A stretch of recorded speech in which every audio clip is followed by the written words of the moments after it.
The field was shrouded in smoke, the air thick with the smell of gunpowder and blood, and the men's cries still echoed like ghosts among the twisted trees. It was a portrait of the Civil War at its most brutal. Brothers against brothers, neighbors turned into enemies, the nation itself torn apart by ideals clashing like sharp blades. In the midst of this scene of despair, where death seemed the only certainty, an unexpected act broke the logic of violence. A Union soldier, exhausted and wounded, spotted among the bodies a Confederate enemy agonizing, his chest heaving in search of a last breath of life. And it was in that instant, when war demanded hatred, that humanity spoke loudest. He could have turned his face away. He could have left the enemy to the fate that the battle had already decreed. But no, with calloused hands and a heavy heart, the soldier lifted the Confederate's body and carried it away from the bullets and the mud, leading it to safety. Each step was an affront to the conflict itself.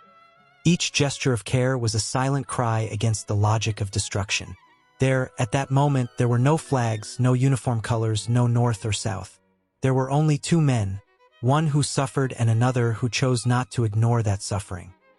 This episode, lost among thousands of war stories, survives because it reveals something greater than political or military conflict. It shows that, even when a nation fragments, compassion can cross trenches and scars. The Civil War was marked by bloody battles, divided families, and seemingly eternal resentments. But this gesture proves that, in the human heart, there is still room for empathy, even in the face of the enemy. It is a reminder that war may try to erase humanity, but it can never extinguish it completely. And that's why this scene works so well, because it reminds us that, amidst chaos, kindness can survive. The Union soldier not only saved a Confederate, he saved, in that instant, the idea that man does not need to be a slave to the violence that surrounds him. He shows us that, even in times of hatred, compassion is capable of enduring, like a stubborn flame that refuses to be extinguished. The sun was beginning to hide behind the hills, tinging the sky red as if reflecting the blood spilled that day. The battlefield was silent, but it was not a peaceful silence. It was the heavy silence of death, broken only by the distant groans of wounded men. Among the wreckage of the battle, the Union soldier walked with faltering steps, his uniform torn, his face marked by dust and exhaustion. His eyes, hardened by war, searched for something he couldn't even define. It was then that he heard a faint sound, almost a whisper, coming from a fallen body. The Confederate lay there, stretched out on the ground, his chest marked by a wound that seemed fatal. His half-closed eyes opened just enough to meet those of his enemy. For an instant, time stood still. Two men who should have hated each other stared at one another.